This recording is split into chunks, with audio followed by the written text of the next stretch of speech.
Hello, everyone. My name is Ashley Armand, and I'm the moderator for tonight's meeting, and we really appreciate you joining us tonight. Tonight's meeting is to share information and receive feedback on the MBTA's proposed FY2024-2028 Capital Investment Plan. And before we get started, I'd like to go over a few meeting controls for folks who are not familiar with Zoom. Next slide. So again, thank you for part. So tonight's meeting, you can go back, you can go back to the next slide. Thank you. Okay, so as I mentioned, before we get started, I'd like to go over a few meeting controls for folks who are not familiar with Zoom. So I'd like to introduce the interpretation service of this public meeting so that people who need them can get access to them. Our interpretation for tonight will be in Spanish and Chinese. We offer interpretation. So how you'll need to do that is to click the interpretation, the small globe icon, and click the language that you would like to hear. I now would like to invite two of our interpreters. Our first is Tracy Pichardo, who is our Spanish-speaking interpreter, as well as Annie Ni, who is our Chinese-speaking interpreter. Tracy, can you interpret this in Spanish? Hi, thank you. Yes. Hola, buenas noches. Ofrecemos interpretación en español durante esta junta. Por favor, de escoger el audio de inglés o español, tendrá que seleccionar el botón de interpretación, la cual tiene una imagen como ejemplo de un mundo globo. Cuando usted seleccione la interpretación, por favor, de escoger el idioma cual le gustaría escuchar, el inglés o el español. Buenas noches. Thank you, team. Thank you, Tracy. Annie, I'd love to invite you to interpret this in Chinese, please. Hello, my name is Annie. 大家好，我是你们今晚的中文普通话口译员。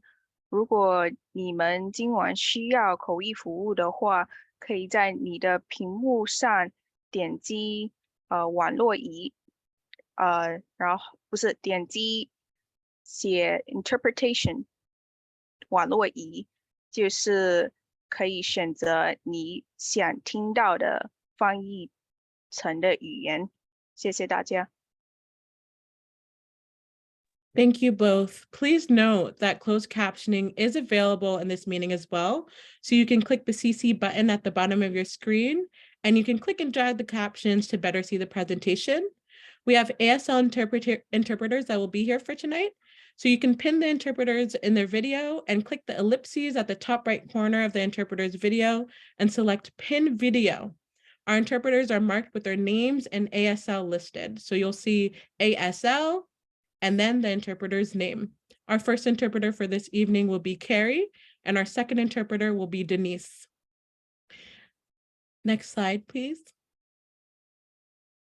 Again, as mentioned, these are the instructions for closed caption. So you can start viewing the closed caption. You can click and drag the closed captioning to move its position in the meeting window. And to adjust the caption size, you can click the upward arrow next to the start video / stop video, click video settings, then accessibility. Move the slider to adjust the caption size as well. Next slide, please. So about our diversity and civil rights, all MBTA activities, including public meetings, are free of discrimination. The MBTA complies with all federal and state civil rights requirements preventing discrimination on the basis of race, color, national origin, limited English proficiency, and additional protected characteristics. We welcome the diversity from across our entire service area.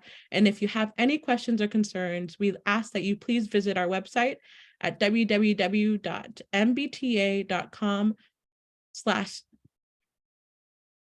to reach the Office of Diversity and Civil Rights. I'll now transfer this over to our Spanish-speaking interpreter to translate this in Spanish. And again, like last time, our Chinese-speaking interpreter to translate this in Chinese.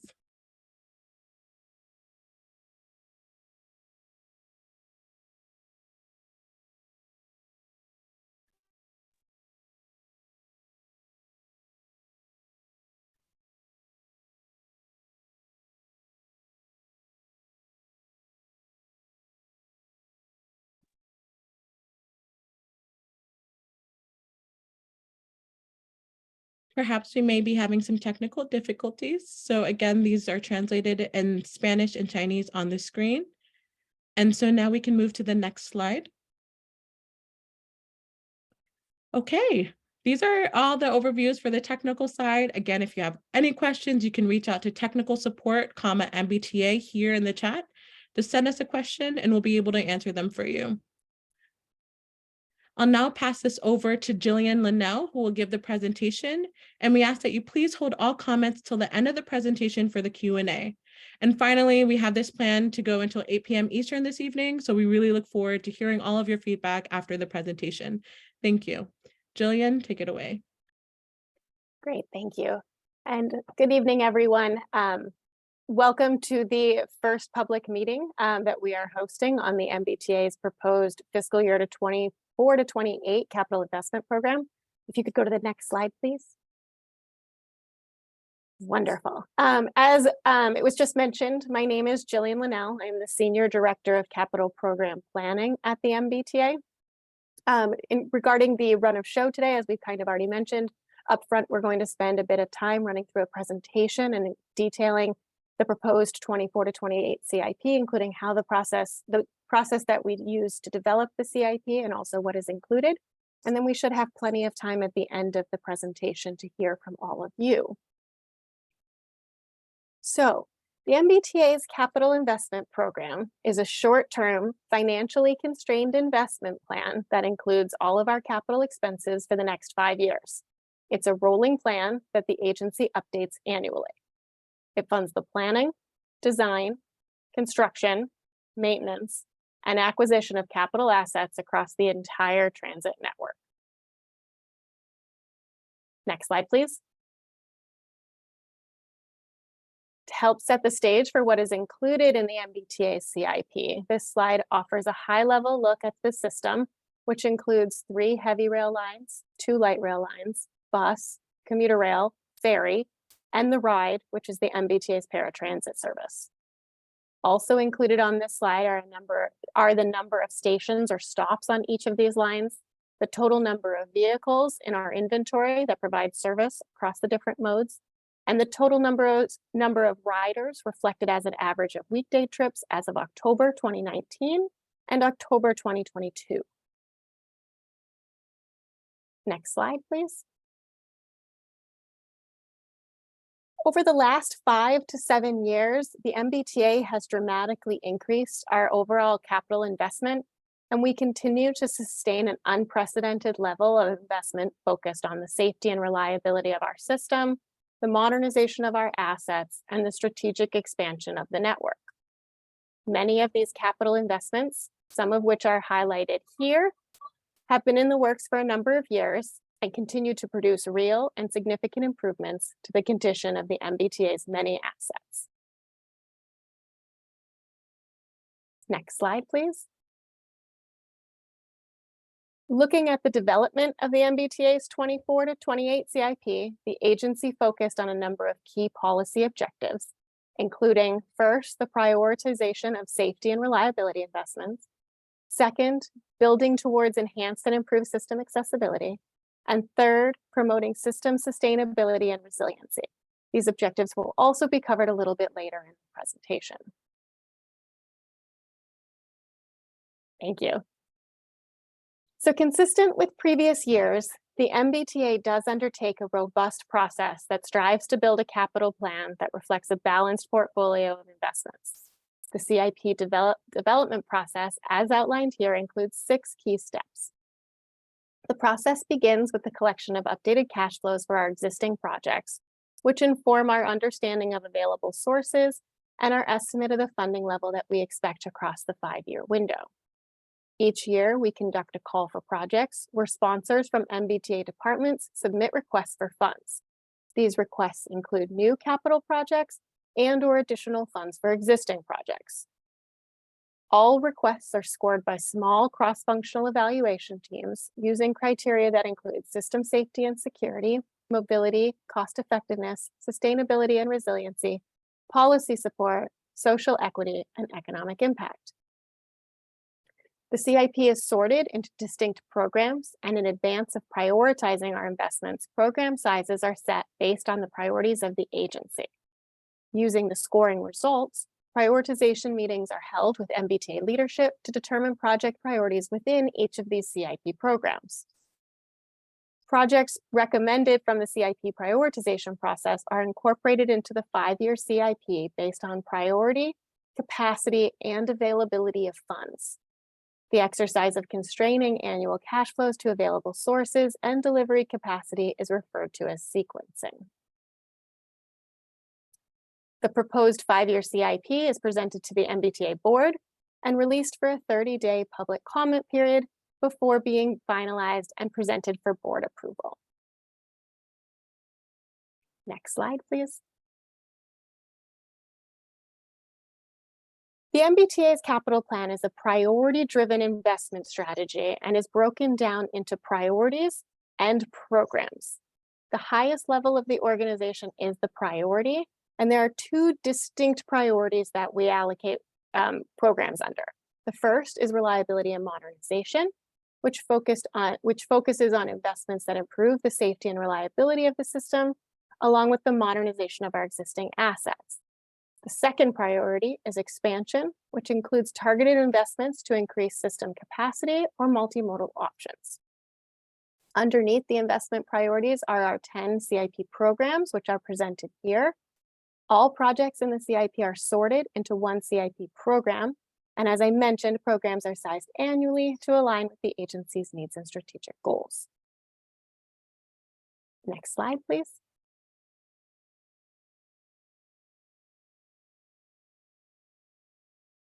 Moving on to sources. There are 4 primary categories of sources that the MBTA receives and utilizes to support the capital program. They include federal funds, state funding, MBTA funding, and what we often refer to as reimbursable sources.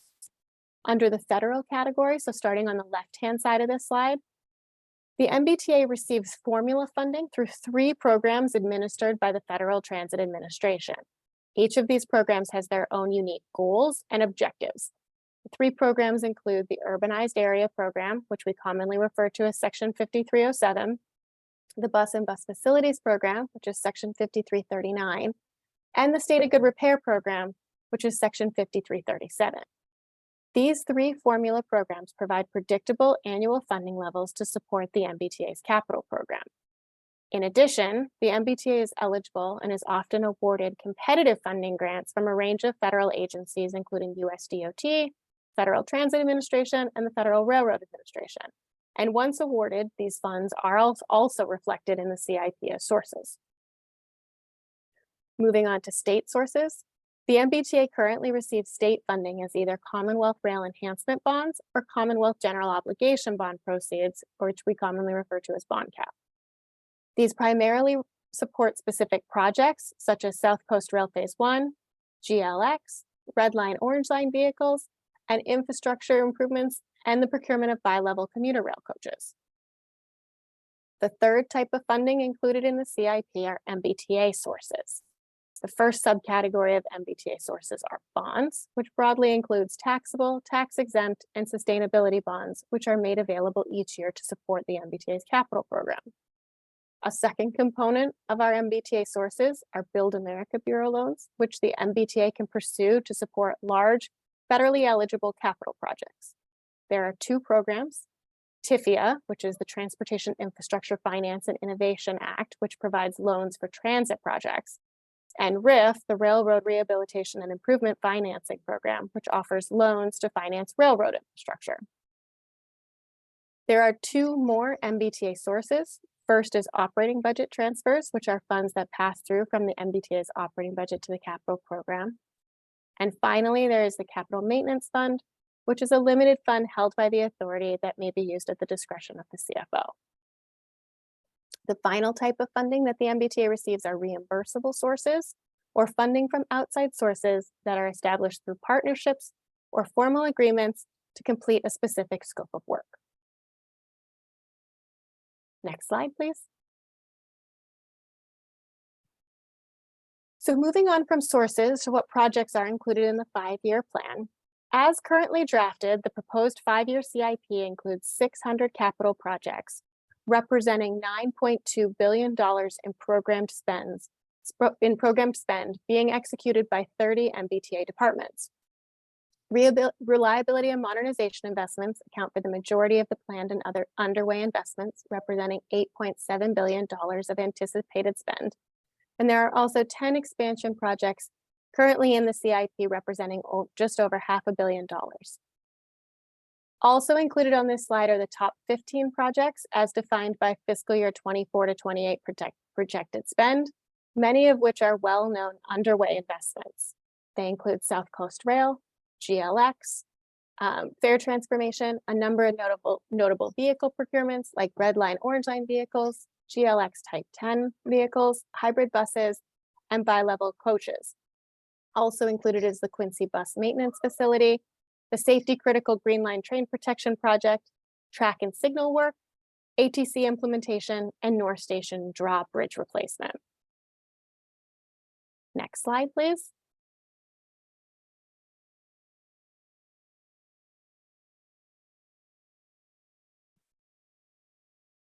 Thank you. Looking just at new funding in the proposed 24 to 28 CIP, this year we added just under $1 billion in total in new funding that was programmed across the 5-year window. This includes some existing projects that have received additional funding and also new projects. A total of 78 projects received new or additional funding, with 43 of those being new projects to the MBTA's capital plan. In the bottom left of this slide, you can see the breakdown of new and existing funding by CIP program.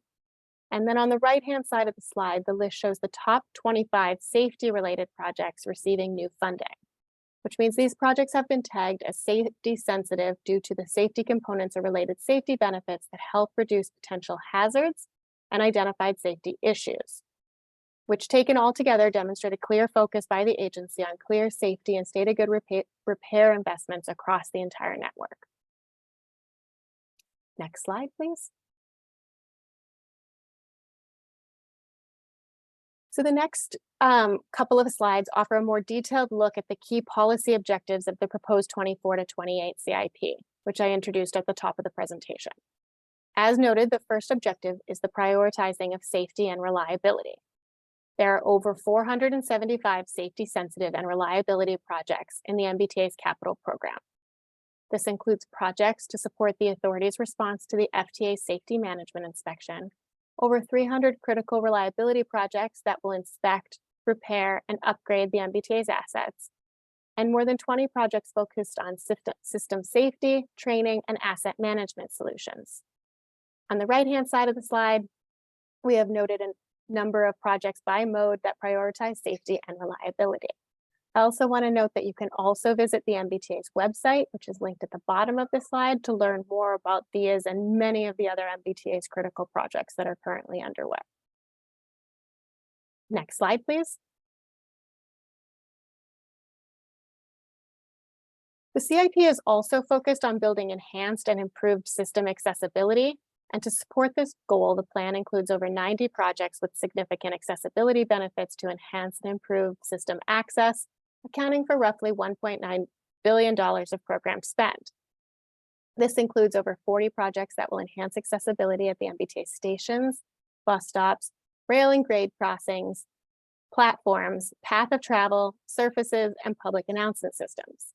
There are also over 35 projects to improve elevators, escalators, wayfinding, and accessways system-wide. And finally, the CIP includes a number of key vehicle procurements, which will result in improved accessibility features for our riders.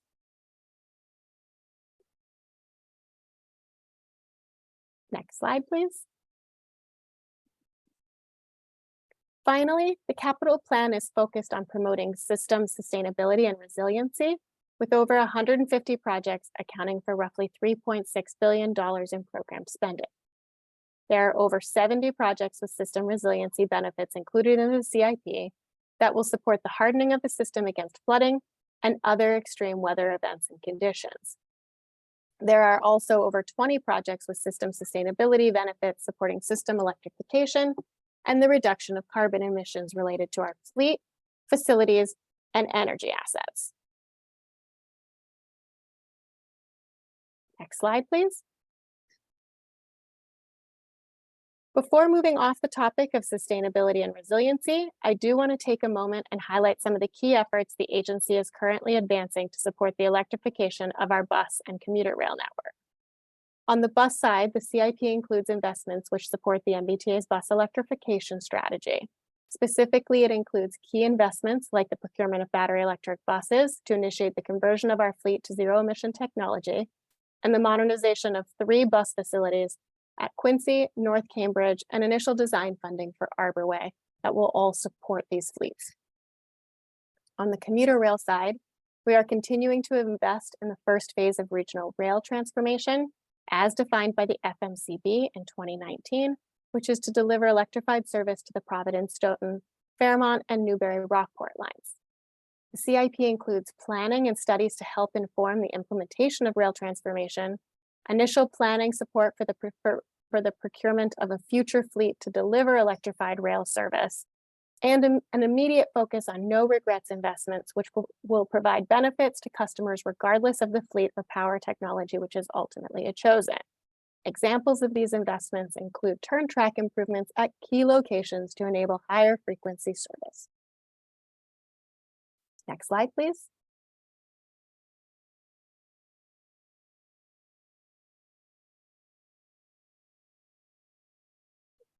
To support the rollout of the proposed fiscal year 24-28 CIP, we have developed and released a standalone 5-year MBTA CIP book that is available now on the MBTA's website.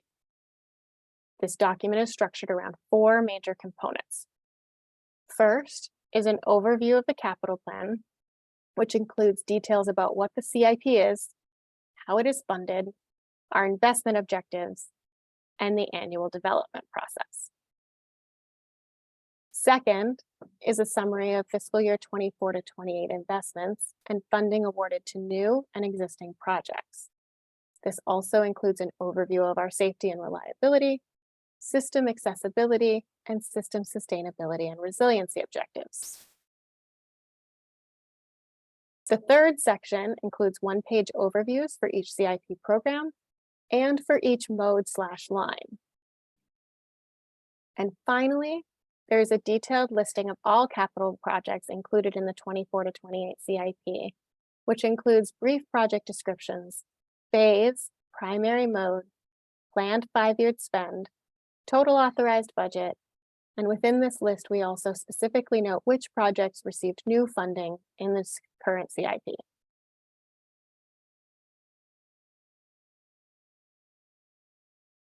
Next slide, please. To accompany the publishing of the CIP book, we are also inviting public engagement and comment through multiple channels. Central to the public engagement process are 3 public meetings, which we are kicking off tonight. 2 of these are going to be held virtually, and 1 is scheduled for Tuesday, April 4th at 6:30 p.m. and will take place at 10 Park Plaza in Boston.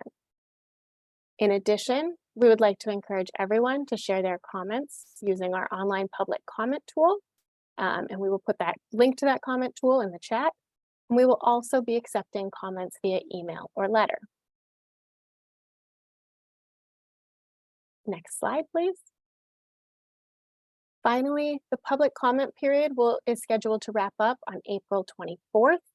We then plan to finalize the fiscal year 24-28 CIP and return to the MBTA board for a vote to approve.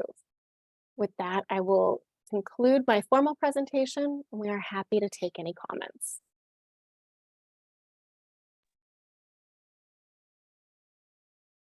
Thank you, Jillian.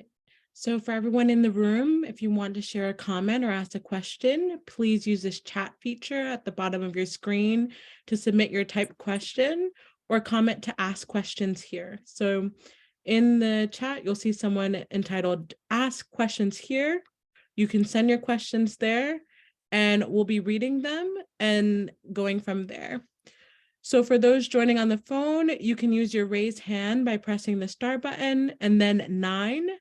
All attendees who speak any other languages, please raise your hand to provide your comments. and the interpreters will hear and repeat your comment. You'll be unmuted. If you have a specific question that you would like to explain verbally, you can just use the raise hand function, and that will indicate that you have a comment. Thank you.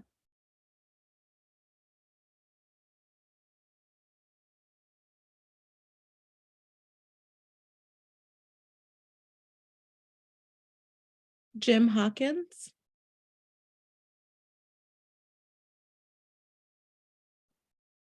Okay, I just figured I was going to unmute myself. Sorry.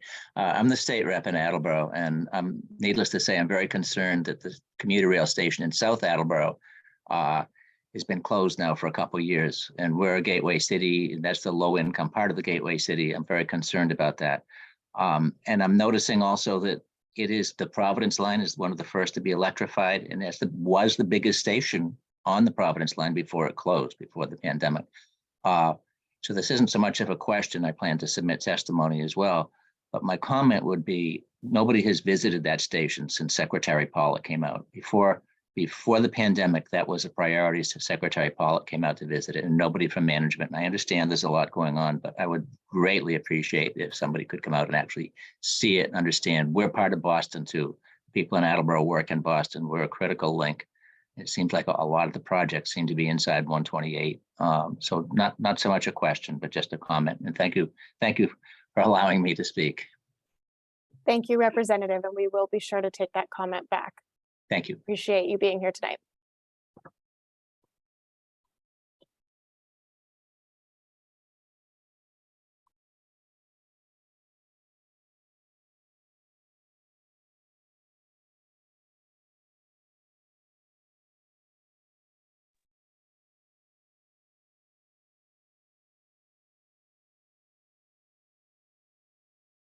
Ashley, did we want to invite another question? Yes, the second person who has their hand raised is David. David, would you like to unmute yourself? Yes. Hi, Jillian. Thanks for that presentation. That was very nice. My question is related to slide 20 about electrification of the system. And I'm curious, one, how much is being allocated towards electrification of the commuter rail? And do you know how soon it's expected to make a decision regarding the choice of technology? The language is kind of wishy-washy about that in terms of true electric trains versus battery-powered locomotives, et cetera. And I'm just curious what the plans are surrounding that decision. Yeah, I may invite Alistair, my colleague at the MBTA, to speak to the timing of a number of the projects. Yep. Thank you, Gillian. It's Alistair Soares. I'm the head of rail transformation, and I'm also responsible for the electrification planning. I think I'd characterize the sort of early stages of planning. I think we have made a rational and carefully measured decision to continue planning on the basis of putting up partial OCS. And on that basis, using battery technology to leverage existing electric multiple units, electric multiple unit trains. But the reason for hedging is this is a multi-year, 40-year possibly endeavor, and will require a variation in technology over that period, I am absolutely sure. And we are looking at options for the very short term to leverage the Providence line. So we're sort of looking at a pilot approach, moving into a full rollout, and that may require some kind of mixture of electric technologies, and that's the reason you see for that wording.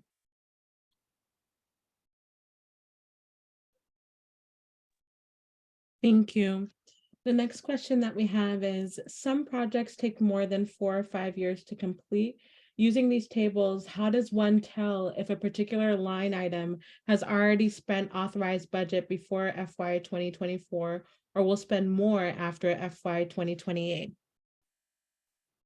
Right, so using the information that is currently in the tables, I don't believe that is something you can determine, but you do know roughly well, not roughly, you know how much is available within or expected to be spent within the 5-year window of the CIP. Furthermore, we do note which projects are new, so presumably those are the ones that will be spending after the CIP window versus prior to the CIP window. Thank you, Jillian. The next question is, what would the rolling stock / fleet look like when the MBTA electrifies the commuter rail?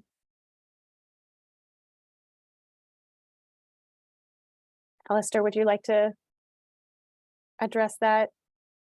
Yeah, so I think there are likely to be different designs as we go through the process. I think there are 2 routes, and we do not want to necessarily preclude either, which is choosing between single level trains and bi-level trains. We currently operate a mix, and they suit different parts of the network different ways.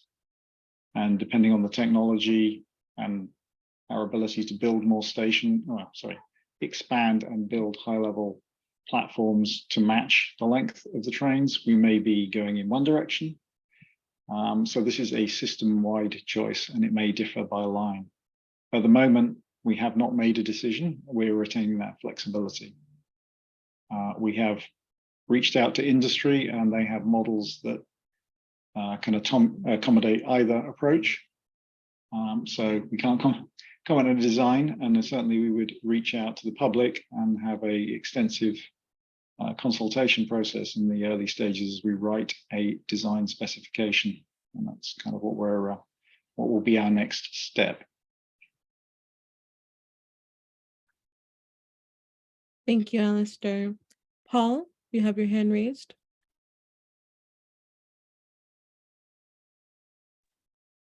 Yeah, can you hear me okay? Yes, definitely. And I'm currently on the 39 bus, actually, so forgive me if you hear a little bit of background noise. Anyways, I'm not sure if this is quite the forum for it, but I just wanted to leave a comment with you guys. You guys did such a good job with the Green Line expansion to Somerville, and so why not continue expanding the T? I personally live in Roslindale, and obviously I have to take a bus from my house to Forest Hills every day. Of course, the commuter rail does go through there, but I think you can even replace the commuter rail line to Needham with the orange line. That would obviously electrify the system, which I know it sounds like is important, and also free up some space at South Station. So anyways, again, I'm not sure if this is the place for it, but I just wanted you guys to hear kind of me and from the Roslindale community, West Roxbury community, that we'd love to see the orange line extended to Needham going through Roslindale, at the very least to Roslindale Village. So just figured I'd leave that comment as a Roslindale resident speaking for the community, saying we'd love to see that. So thanks for hearing me out. And again, I'm sorry if this is the wrong forum, but appreciate you putting this on. No, this is absolutely the right forum, and thank you for your comment. We will definitely take that back, and thank you for riding the bus.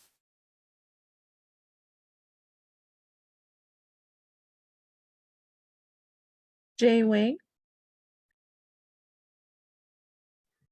Hi, I'm James Wang. I am an occasional MBTA rider. So I guess my questions are, I have 2. They both relate to the electrification of the commuter rail.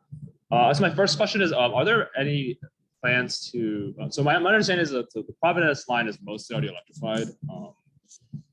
Amtrak hung up wires about over 20 years ago. And this appears to be by far the lowest lift electrification project of any of the lines, because again, Amtrak already has the lines up. For my quick look at a capital improvement plan, I didn't see, so my understanding is that to actually electrify this line, the MBTA would need to, there's a few sidings that need wires. There needs to be a couple substations added to add electrical capacity to the existing wiring that Amtrak hung up. And the MBTA would need to probably just procure a couple electrical locomotives.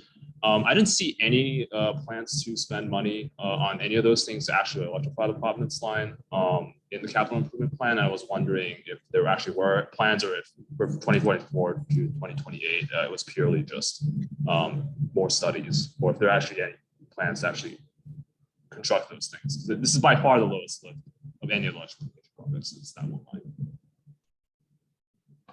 So it's Alistair. I will step in and respond to that one. It is actually in there. It's rather craftily named PRIA funds. That is a cost share with Amtrak. which is done under a federal framework. So the bits you're referring to is there's missing gaps on the station tracks at Attleborough, and also in Rhode Island, which is a separate point because it wouldn't be in our CIP. So we can't immediately run a fully electric service visiting all the stations on the line as we'd like to. So that is the reason for the delay in the pilot. But as you may have seen from a number of board presentations, we're looking at ways to achieve that. So, but yes, that is the most lower hanging fruit. There is still the issue of finding a depot to put electrified rolling stock other than using Amtrak facilities, which are pretty tight right now. I understand. And then related, there are plans to procure more bi-level locomotive haul coaches. I was wondering how this fit into the electrification plans, because it does not seem to fit into anyone's preferred electrification plan. So how they'll fit into plans for battery powered trains, or so to clarify, to run the existing service, we need coaches, and to maintain that existing service, we have certain coaches that are a very long way beyond their useful life. So just to maintain the current level of service, and we'd actually like to expand that service using existing diesel technology prior to having that new electric fleet. Using existing fleet, we still need those coaches just literally to replace ones that are no longer useful. If Providence is electrified and you say procure electric multiple units for Providence, wouldn't that free up a number of bi-level coaches that could then be used to replace the older stuff? At the moment, we have more single level coaches than we would like, because I'm getting the technology, but there are issues with single level coaches, safety related mainly, to do with the way the doors work.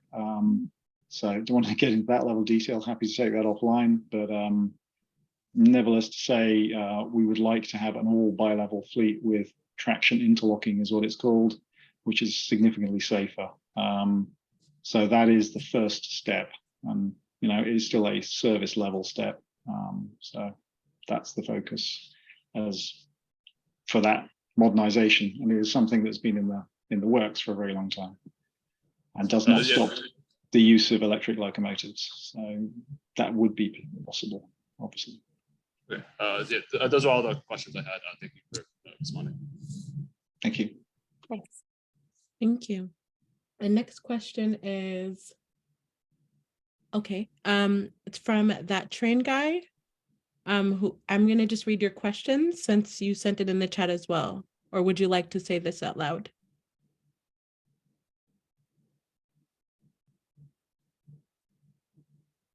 Okay, so the question is, how will the commuter rail trains be powered? Will they be battery locomotives like New Jersey Transit, or something more like the Elizabeth Line or the Paris RER?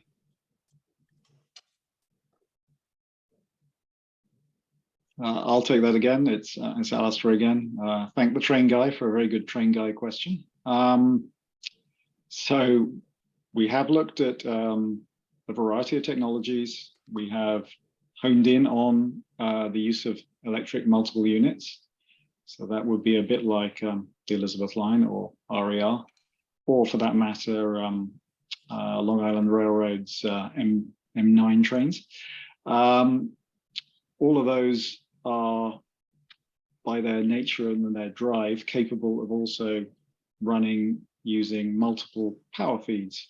We are looking at using a mixture of overhead wires, overhead catenary, and battery to minimize the amount of overhead catenary we need to build, which is both a cost saving and a de-risking approach to building the program. It does add some weight to the rolling stock, but there is a significant benefit being able to run without having to build additional infrastructure. Did a fairly long presentation about that, the board in last year. We can give the link to.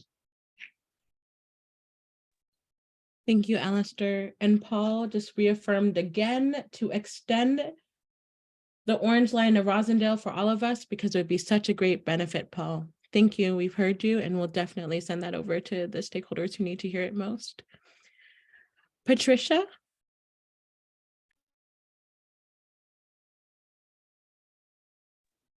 My first question is a technical one. I started using the transcript, but I got into chat and now I've lost the transcript. So I don't know how to go back to that. The two questions. The first about the new cars.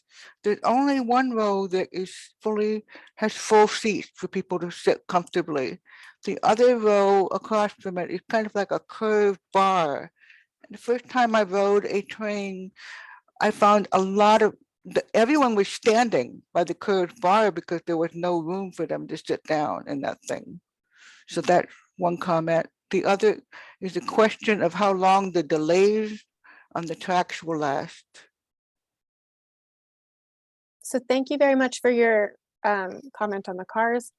Regarding the slow zones on the tracks, the MBTA is continuing to work through the inspection repair of those tracks. And so we will continue to keep the public updated on the status of those slow zones via the dashboard that was recently published. So we do apologize. Pardon? I've been following that, yeah. Great. Yeah, so we do apologize for the inconvenience, and we are working to be as transparent as possible. But right now, I can't necessarily comment on how long, as all of them are. Thank you. And then if anyone knows how I can get back to transcript from chat, I would love to know. Okay, thank you. Sorry, thank you.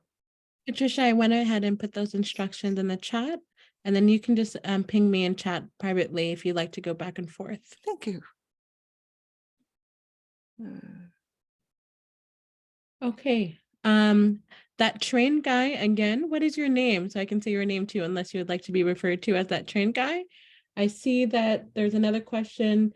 Does the MBTA prefer third rail over overhead catenary? And it seems like you'd also like us to try to unmute you. Are you having issues with your mic, or are you good to go?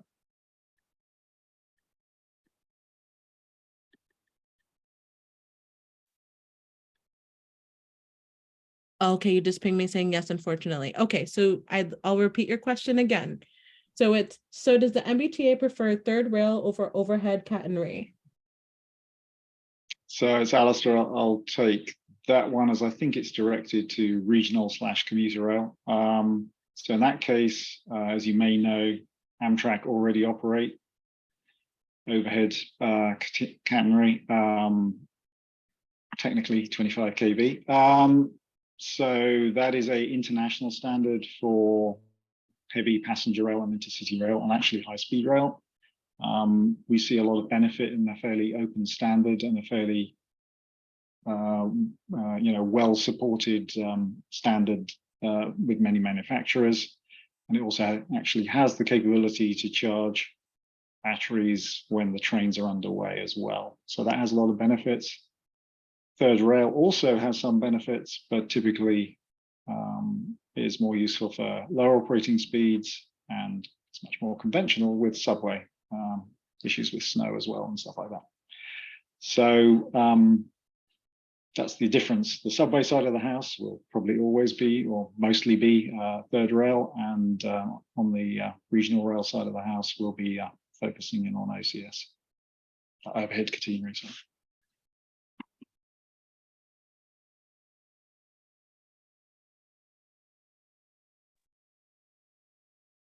Thank you. David?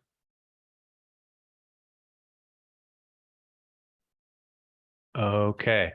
At the risk of making this even more of a discussion about nerdy electric train things, this is mostly a comment, and I wanted to comment on something you, Alistair, said about the advantages of battery locomotives.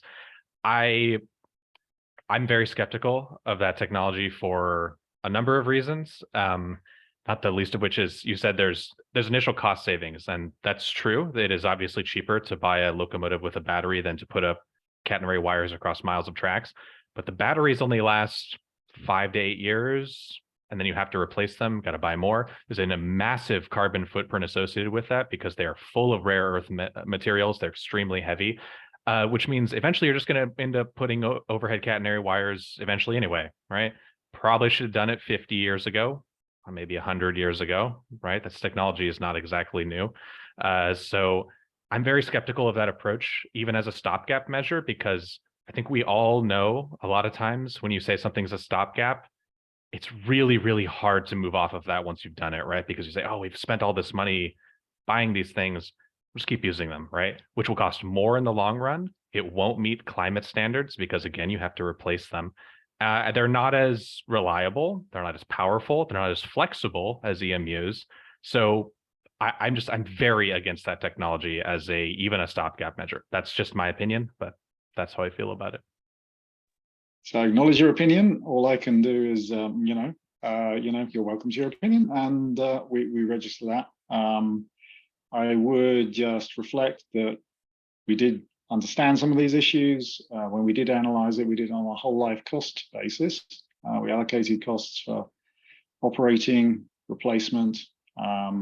So we have come into this eyes wide open. I would also gently remind you that there are a lot of issues currently with Amtrak on the Northeast Corridor, with resiliency issues with OCS. It is also it has risks, it has reliability issues in various weathers. We have some of it actually on some of our subway systems, small section. So all approaches are not without risk, all have carbon footprint, all have issues. I would contend that having to build interconnects, having to build a whole lot of more infrastructure actually also has a lot of carbon emission, and there's never going to be an easy answer, but I can tell you the cost is pretty clearly cheaper to use a mix of battery and OCS, and it isn't intended as a temporary solution, it's intended as a permanent solution, because the technology on battery side is evolving very rapidly and is happily powering buses as we speak, so, and cars. So it isn't that different power need because rail is very efficient. So. Thank you, Alistair. Josh from Newton Planning.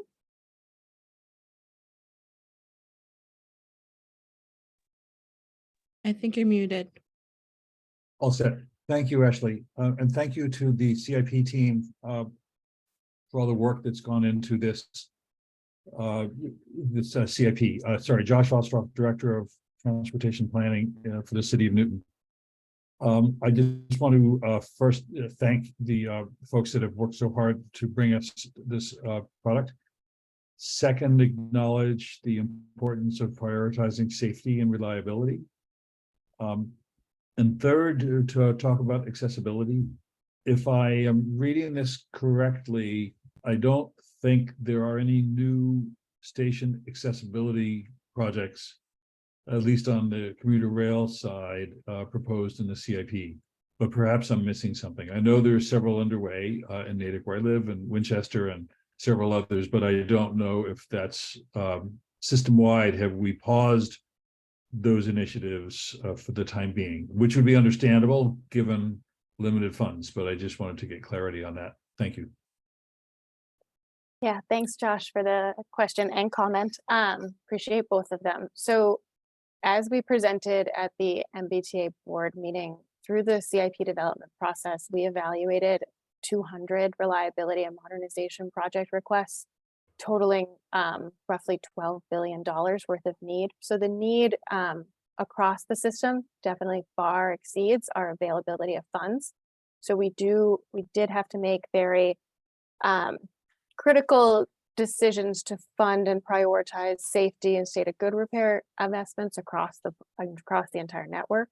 Within the passenger facility program, a lot of the funds that were programmed did go towards life safety and key state of good repair projects.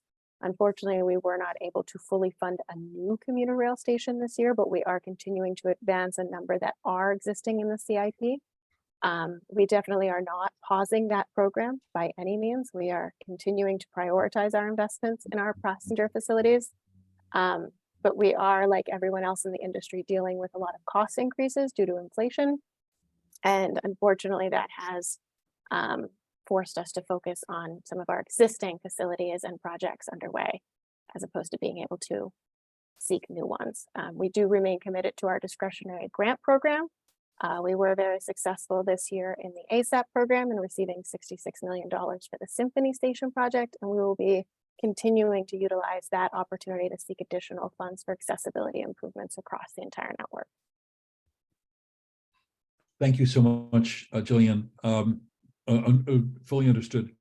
One of the things, and I might have missed it if it was commented tonight, but at a recent board meeting, there was a indication that there would be something to help describe the projects that could not be funded through unmet needs. And I know I and others look forward to that information, whether it's available during the comment period or afterwards. It will obviously not be a situation that's going to resolve itself without more resources or until we're able to get a handle on the safety and reliability issues that are obviously at the top of the list. Appreciate it. Thank you. Yes, absolutely. And that request was made, and we do anticipate a response at an upcoming board meeting. So thank you. Thank you.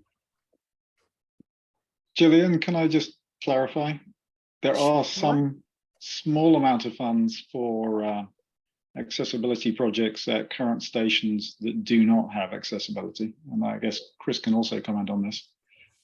So this COP does have a very small amount of funds, but we have developed an approach that's very low cost for mini highs, which we still do not have at every station. We have it at about 30% of the stations.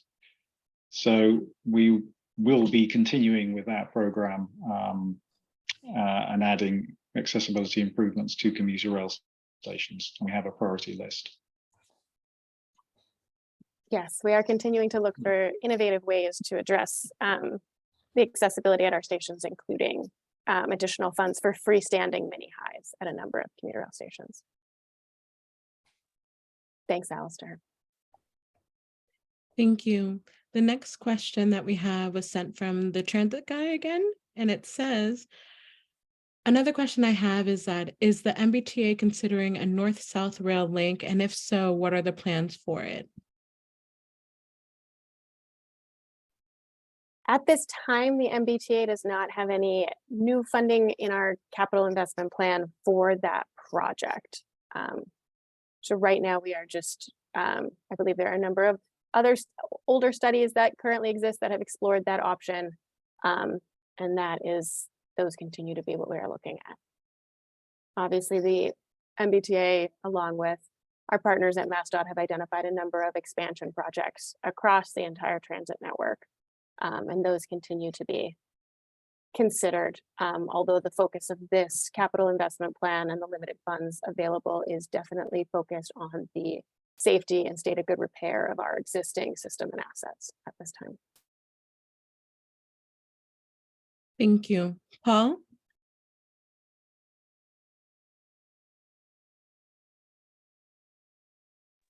Paul, if you're speaking, you're still muted.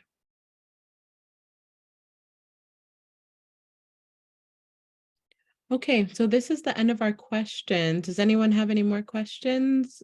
Please. Sorry, I was on mute. I'm so sorry. I'm just want to make the comment that I would love for the line to be extended beyond all the way to Rosendale, so that way I don't have to make my commute like very long. And yeah, that was all I just wanted to say. Thank you for that comment. We appreciate it.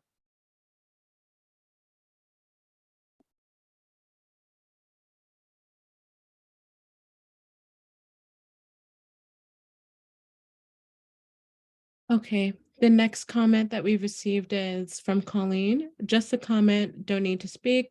Just wanted to share our appreciation at BC High that the JFK UMass Boston station is mentioned to begin studying. It's critical to our student safety and accessibility. Nearly 80% of our students use public transportation, so we are keenly aware of the challenges at the station. Thank you for considering it. And thank you for your comment. Okay, any more comments, questions, or feedback? Please send them to ask questions here, or you can raise your hand. Jacob? Hello. Yes, sorry. I'll ask it at another meeting. I need to pull a couple of documents together. Thanks. Okay, great. Patricia? I'm still on the cars again. If I hope you're not finished with making new cars. If you make new cars, please have them with 2 rows of seats, the full seats. Because I see so many people standing, they can't sit. Thank you. Yes, we will pass that on to our colleagues. Thank you. Thank you. Thank you, Patricia. Any other questions or comments? Please feel free to send them to ask questions here or raise your hand. Again, we are ending at 8 p.m. So any questions or comments?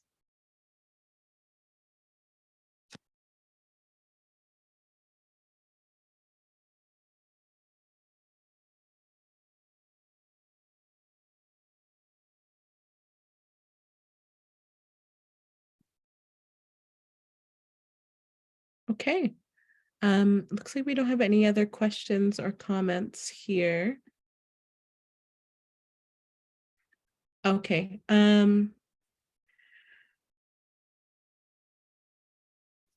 So Transit Guy, you can send the questions actually to ask questions here just so that it's noted.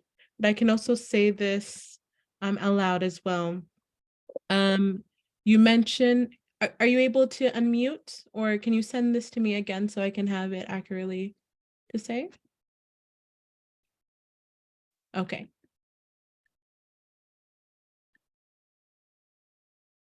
So for the new CR commuter rail cars, can we make the doors wider like they do on the RER or Crossrail?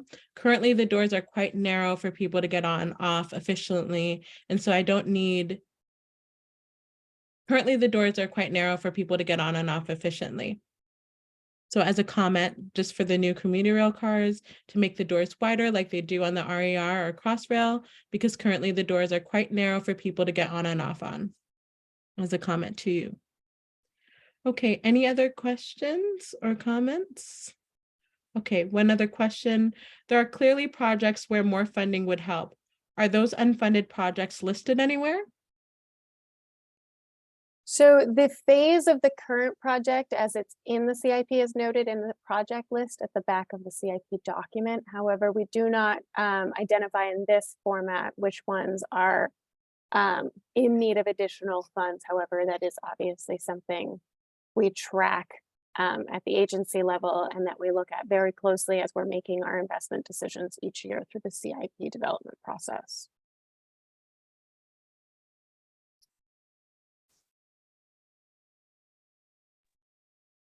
Thank you.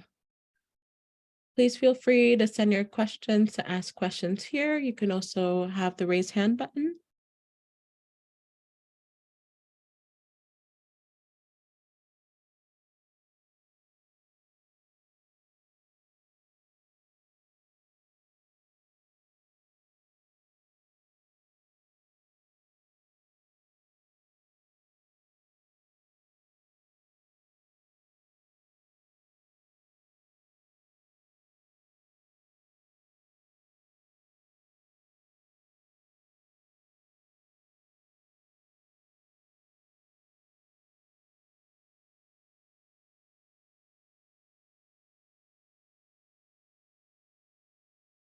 Any other questions or comments?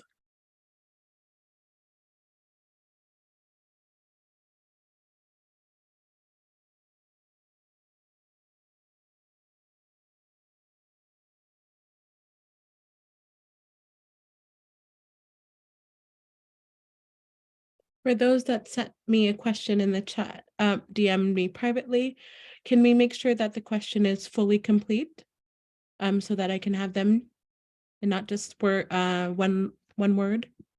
Jacob? Yes. Hi. Mr. Did I write your name down?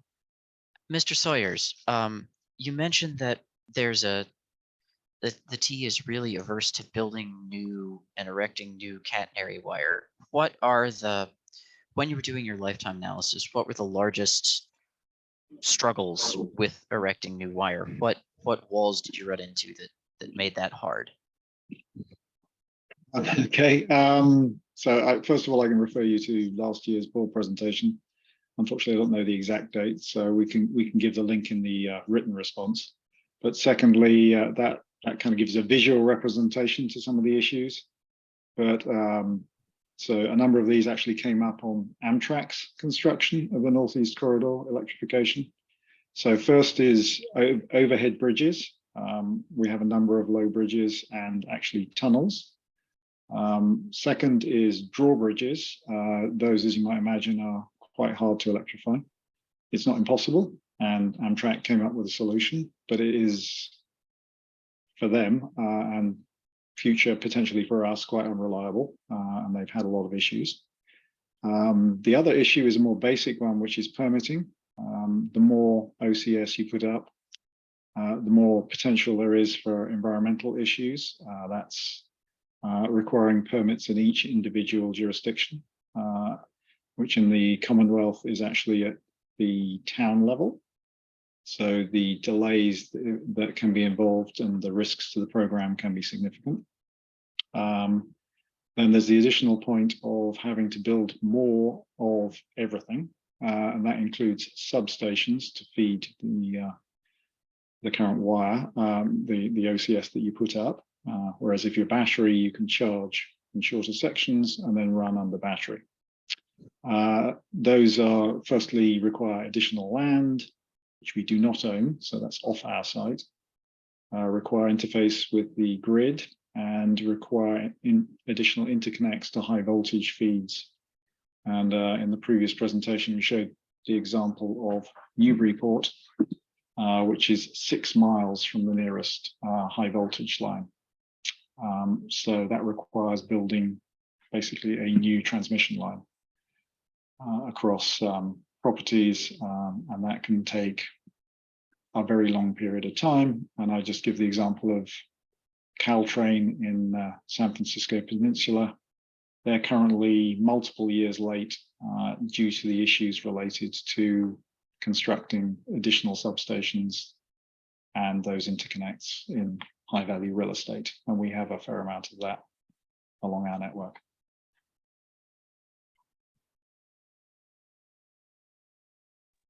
Thank you, Alistair. Really appreciate it. Thank you, everyone, for attending this meeting tonight. We don't have any more questions, so we'll end a bit early. But if you have any questions, if we can just go back to the slide really quickly on how to submit comment. If you have any questions, you can send us questions through these formats, and we'll be sure to get back to you and send your questions over or comments over to the relevant colleagues here at the MBTA. Thank you so much for attending our meeting. We really appreciate it. And we're here if you need us through these contact methods. Thank you. Thank you, everyone. Have a good evening. And thank you, Gillian. Great job. Thank you. Thank you so much. Have a great evening.